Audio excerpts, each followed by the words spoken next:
दो नहीं है, जैसे बीज और वृक्ष दो नहीं है।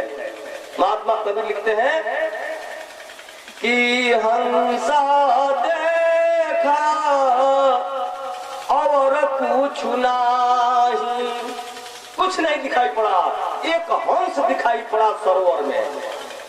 हंसा देखा और कुछ नहीं, पवन रहे पानी नहीं, पानी रहे पवन के माही। विज्ञान भी साबित करता है, जिस धर्म विज्ञान से अगर हट करके बात करता है वो पाखंडी धर्म है। जिस धर्म को विज्ञान भी पूर्ति करता है, समझ लीजिए कि वास्तविक धर्म है। विज्ञान भी कहता है कि पानी की उत्पत्ति बिना वायु के नहीं हो सकता है। देखा भी गया है कि अधिक जब वायु चलता है तो बादल निकल जाता है आकाश में, और बादल निकलने के बाद पानी की व्यवस्था हो जाता है। या जमीन पर पानी अधिक गिर गया है तो अधिक वायु चलने पर सारे पानी पृथ्वी से सूख जाता है। कहाँ चला गया पानी? गड्ढा गड्ढी के पानी, अधिक वायु के झोंकोरा जब चला एक साल, एक महीना, 2 महीना, तो सारा गड्ढा का पानी सूख गया। कहाँ चला गया भाई? वो गया है हवा में विलीन हो गया है, और हवा से बादल बनेगा और फिर बादल बनकर के नीचे गिरेगा।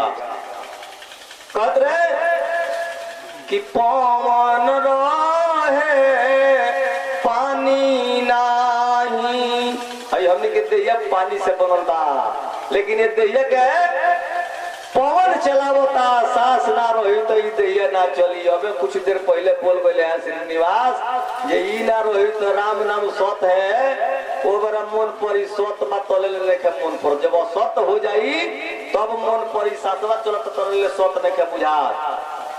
पवन धारण किया, इस जल से बनने वाले शरीर को धारण किया हुआ है। पवन रहे पानी नहीं, पानी रहे पवन के माही, हंसा देखा और कुछ नहीं, बीज रहे वृक्ष नहीं, वृक्ष रहे बीज के माही, हंसा देखा और कुछ नहीं, जहाँ खुद तहाँ खुदा नहीं, जहाँ खुद है वहाँ खुदा नहीं, जहाँ खुद तहाँ खुदा नहीं, खुद बसत है खुद के माही, हंसा देखा और कुछ नहीं, कहत कबीर हम नहीं, पत्र कि हम उमर नहीं जहाँ तू बुझता रहो, मुझे तरह की जो लावा हो जबर में बच्चे वाला तो हम उमर नहीं खी, जो लावा ना हमी।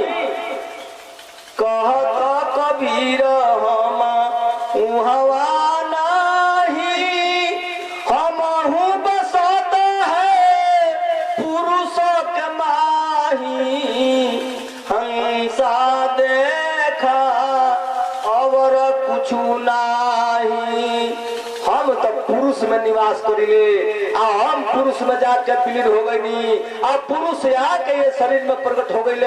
तो एक जगह लिखत रहे कबीर कि पहले मैं था तब गुरु नहीं, अब गुरु है मैं नहीं। कबीर विलीन हो गया उस पुरुष में, और पुरुष बोलने लगा कबीर जिसमें था उस चोला में। इसलिए कबीर पंथी लोग कहते हैं कि सतगुरु तो वही एक तो पैदा हुए, कोई नहीं है। अरे पागल, मोहम्मद के अंदर भी वही सतगुरु बोला था, कबीर के अंदर वही सतगुरु बोला था। और जहां तुम लोग सुन रहे हो बाणी कि किसी व्यक्ति की बाणी नहीं है, वही सतगुरु बोलता है। लिखते हैं कबीर कि सब घट मेरे साइया सुनी सेज न को, सब घटों में मेरा स्वामी है जिसमें मैं लीन हो चुका हूँ, जिसमें मैं विलीन हो चुका हूँ, वो मेरा स्वामी सब घट में निवास करता है।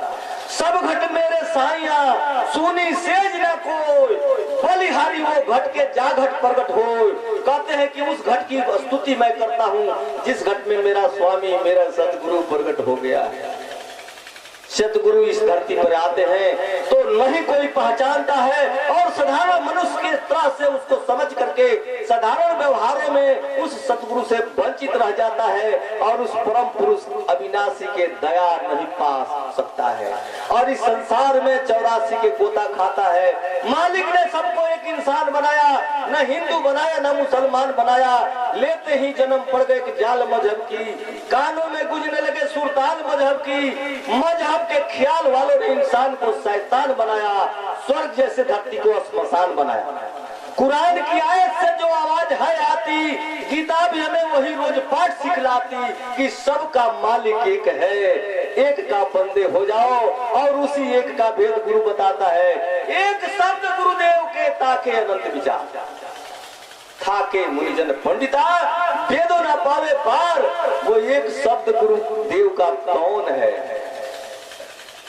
एक शब्द से कितना बात समझ में आएगा।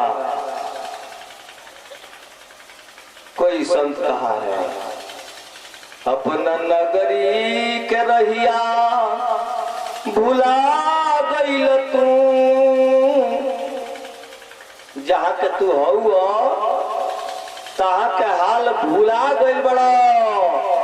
आज जहाँ बसल बड़ा मुर्घटिया में एक नावे हम मृत लोग चाहे मुर्दा लोग, मुर्दा एक दिन हो जाए के परी। इतहार गांव ना हो। ये जीव गोस्वामी जी लिखत रहे कि ईश्वर अंश जीव अविनाशी, ईश्वर का अंश जीव है और ये अविनाशी है, कभी मरता नहीं है। फिर भी तुम मृत्यु देखते हो और मृत्यु से भयभीत हो गए हो कि हम न मरे, हम न मरे। अरे तुम तो कभी मरता ही नहीं है, लेकिन यह बात तो किसी गुरु से समझना पड़ेगा। तुम जिसको मरते हुए देखता है वो तुम नहीं है, तुम अपने रूप को भूला गया है। तो ब्रह्मानंद जी लिखते हैं कि नजरों से देख प्यारे क्या रूप है तुम्हारा। अरे नजर से देखो तुम्हारा रूप क्या है। ये हड्डी मांस त्वचा रोम नाड़ियों का रूप है तेरा, ये बिखर जाएगा, ये तेरा नहीं है। गोस्वामी जी लिखते हैं कि ईश्वर जीव अविनाशी, और जिसको तू पूछता है कि मैं हूँ वो विनाशी है, मरेगा एक दिन। नजरों से देख प्यारे क्या रूप है तुम्हारा, अपने को भूल तन में बाहर फिरे गंवारा, अपने को भूल तन में बाहर फिरे गंवारा।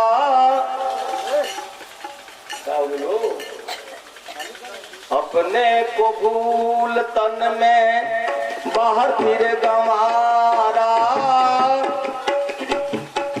नजरों से देख प्यारे क्या रूप है तुम्हारा, अपने को भूल तन में बाहर फिर गंवारा।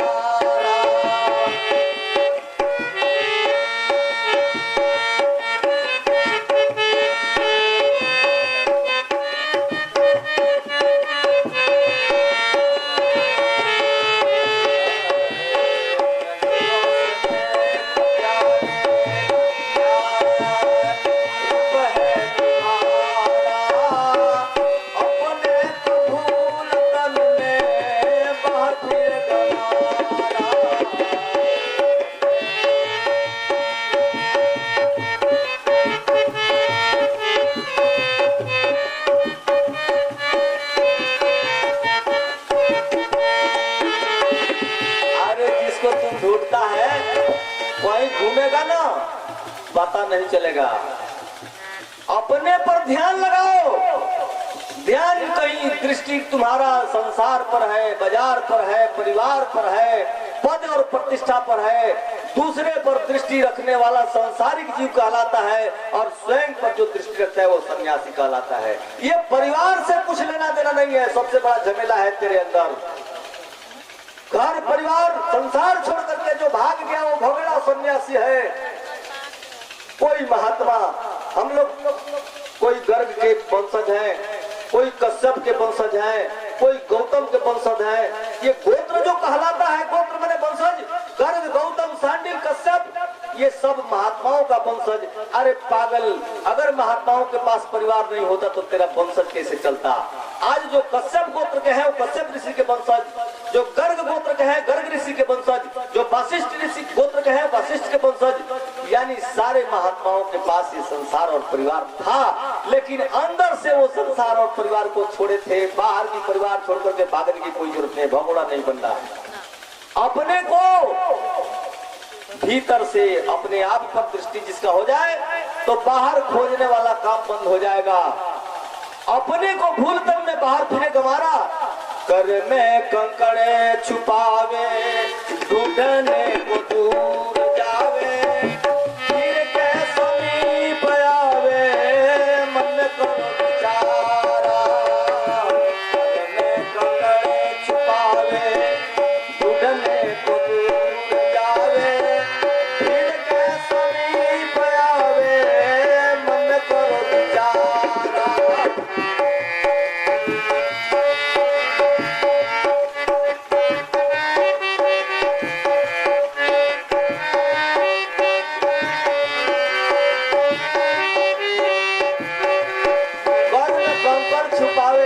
खोजता है वो उसके मुठिए में है, पासे में है।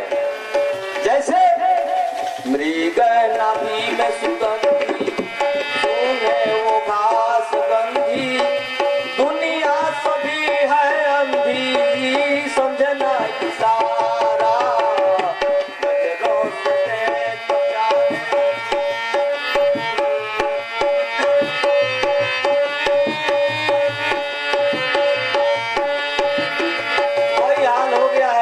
मिर्गा के पास ही कस्तूरी है और घास में सूंघते फिरता है और दौड़ता है, जितना ही दौड़ता है उतना ही कस्तूरी रगड़ से महकता है और व्याकुल होकर के ढूंढता है।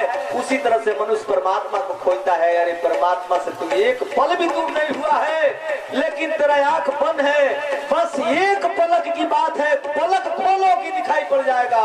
कहीं जाना नहीं है, तेरे ही पास है। भगवान कृष्ण ने कहा है गीता में, नाना शास्त्र पठेल लोकेन नाना देवत पूजनम, आत्मज्ञान बिना पार्थ सर्व कर्म निरर्थकम। आत्मज्ञान के लिए कहीं जाना नहीं है, स्वयं आत्मा मने अपने को, स्वयं को जानना, जानना मने ज्ञान। पलक खोलो, अज्ञान की निद्रा से उठो और ज्ञान की जागृति में आकर के आंख खोल करके देख लो, जिसको तुम ढूंढते हो तुम नहीं है। मृग नाभि में सुगंध, सूंघे वो घास गंधी, दुनिया सभी है अंधी, समझना इशारा। नजरों से देख प्यारे क्या है।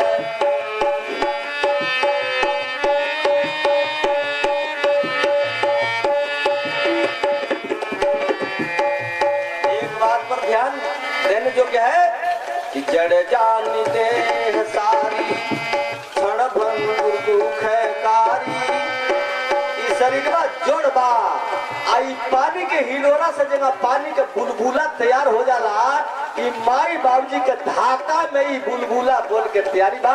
अब पानी के बुलबुला केतरा बनला आ केतरा फूटला तो सब कोई जानता। बनल बा धाका से पानी के हिलोरा में, हवा लगी गोब जब फूट जाई, वही गानी गायब हो जाई एक दिन पानी के बुलबुला। जड़ जाती देह सारी, दुख कारी, ब्रह्मानंद निर्विकारी, चेतन स्वरूप निहारा। नजरों से देख प्यारे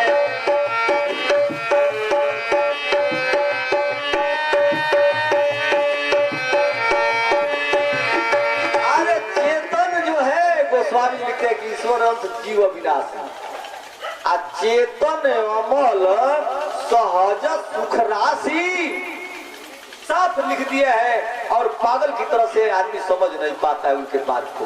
अगर समझ में रामायण की एक भी चौपाई समझ में आ जाए तो उद्धार हो जाएगा। एक भी बात गीता के श्लोक समझ में आ जाए तो उद्धार हो जाएगा।